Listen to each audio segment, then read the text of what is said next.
Oh God, his face. Oh no. Oh no. Oh no. That's what happens when you're completely not tested, bro. He looks like he's about to cry. Who put him up for this? Like, who put him up? Why was he like, I'm gonna be the governor one day? How did he get so much success? God damn.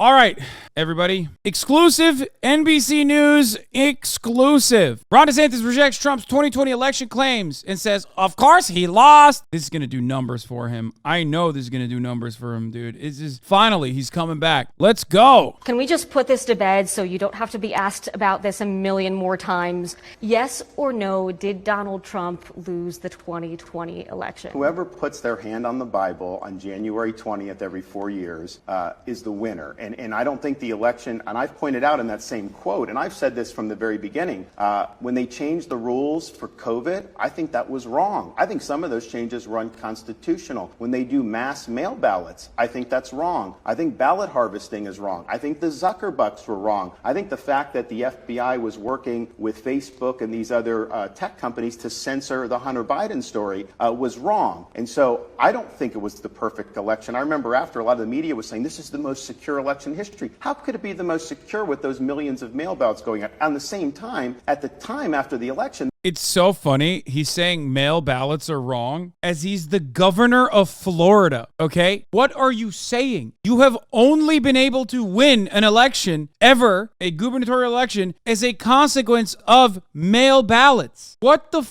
are you saying? Bro, you're the governor of a state that does mail-in ballots. You idiot. Why? First of all, this lady who ripped John Fetterman a new asshole. She was like, "Oh, well, Mr. Fetterman, a lot of people are saying you're R-worded because you can't because you had a stroke. What do you have to say to that, huh?"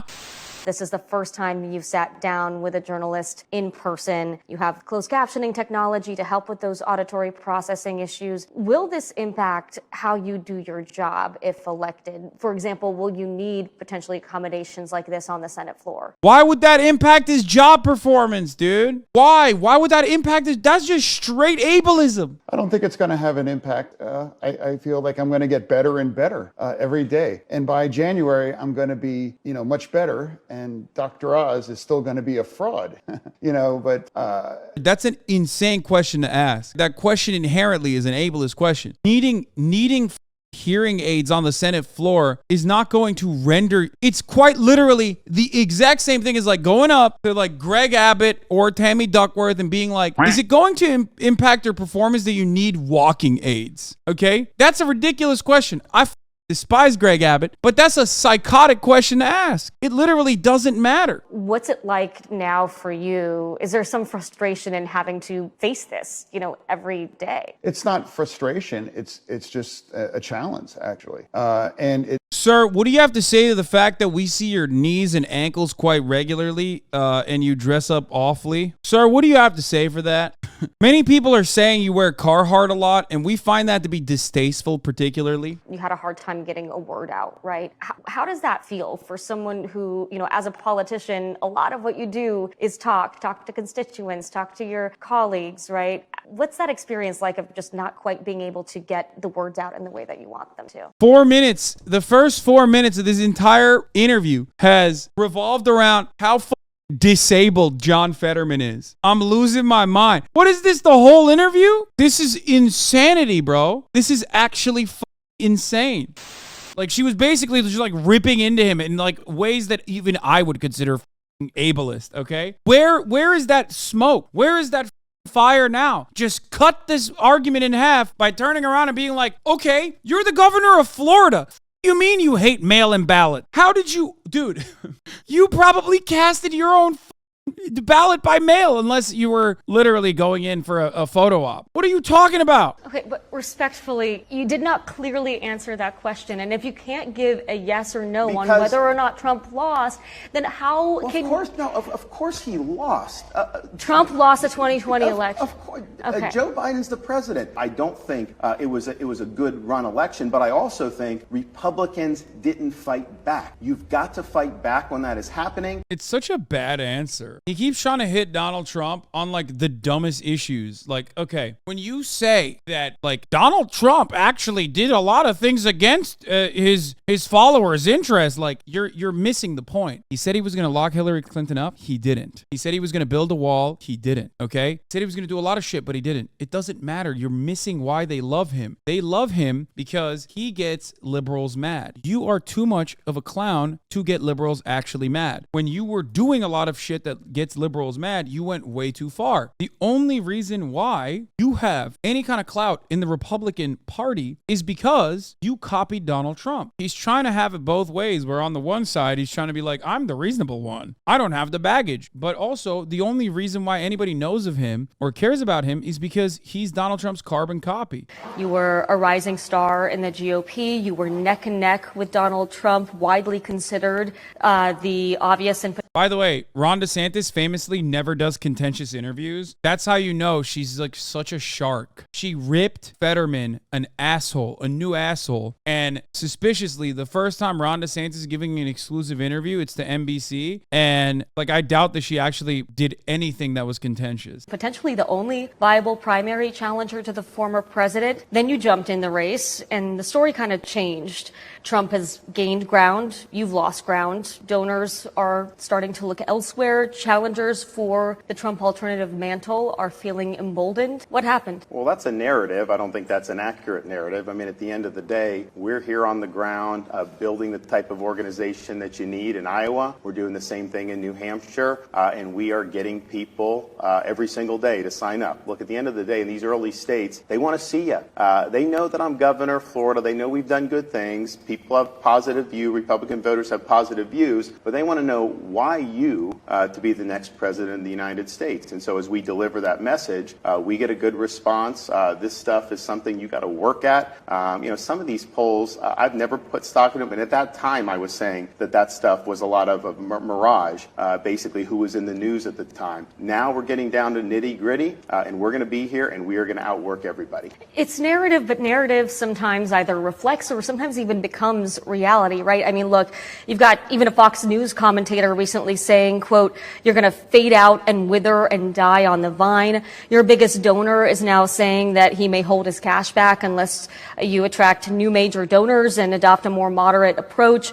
A new Iowa poll does suggest that you are gaining some ground. The margins here are narrower than they are nationally. Okay, she's cooking a little bit, but she also has to because he just looks like shit. It's hard. Oh, God, his face. Oh, no. Oh, no. Oh, no. That's what happens when you're completely not tested, bro. He looks like he's about to cry. Who put him up for this? Like, who put him up? Why was he like, I'm gonna be the governor one day? How did he get so much success? God damn. My cancer wife. But still, overall, Trump's lead has only grown since you began campaigning in earnest. Like, is it possible that you're potentially just out of step with what GOP voters are looking for right now? So if I had a nickel for every naysayer I've had in my life, I'd be a very, very wealthy man. I mean, even yeah, a lot of people shit on me. They shit on me all the time. If I had a nickel for it, man, nobody likes me.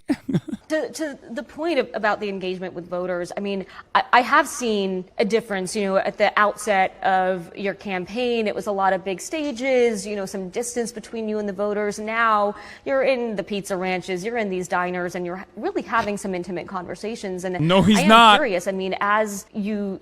Okay, that's glazing. Okay, chill. I've seen you in the pizza ranches. You're having great conversations. Like that 14-year-old you talked to, you were like, icy pop? It's got sugar. Little Rhonda hates sugar, okay? He absolutely hates it. Let's take a look at what he did. Yeah, it's good to meet you too. Oh, what is that? An icy? Yeah, that's probably a lot of sugar, huh? Oh, he did it. That's probably a lot of sugar, huh? Little boy, it's sugar, man. Like, what is going on, you fucking dork? What are you doing? Why are you like this? Why? Why are you saying these things? Why does he talk like this? See ya. All right, 4-H, Wayne County. He just shook the hand of the child. See ya. All right, 4-H, Wayne. That's like literally like a 14-year-old. Like, what are you doing? Ah, nice to see ya. He's like if Ben Shapiro was more nasally and more of a wet blanket. Dude, Ben Shapiro looks normal in comparison to Ron DeSantis. That's how fucking insane he is. Wow, very nice. Wow. This guy's winning the state. Pizza Ranch is a pizza buffet with fried chicken for chatters. That's like one of those things that like sounds great in theory, but in practice, it has to be awful. There is 0% chance that the combination of the two is actually good. I feel like in my mind, I want to believe like, oh yeah, I love pizza. I love fried chicken. Put them together and you sell it in the same location. It's probably dog shit. No, you're wrong. Wait, really? Am I? They have an M&M pizza? It's genuinely disgusting. The crust tastes like Play-Doh and the chicken smells like manure. Also, their politics are why my mom calls them Nazi Ranch. It's dessert pizza, not like pizza. Oh, okay. God, Americans have two speeds on ingenuity, okay? When they're coming up with a new way to be racist and when they're making like insane desserts. God, they're so fucking good. Well, I guess Pizza Ranch has both. See, this is what I mean. That looks fire. I'm not gonna lie. I'm not even gonna hide it. That looks fucking incredible. That is just, for the record, for those of you who are not in the United States of America, a lot of times when they do like a pizza cookie or whatever, it's just a cookie. It's just one gigantic cookie, okay? No, that is so my speed. I love crumble. I love like sugar crumble. Coffee cake is one of my favorites. There's no way I will sit here and lie to you and tell you that that is not good. Right off the bat, right off the jump, I look at that one moment, I look at that for a second, I'm like, that's my shit. I would love to eat that. I would eat that until I fucking had diabetes, okay? Yeah, that's probably a lot of sugar, huh?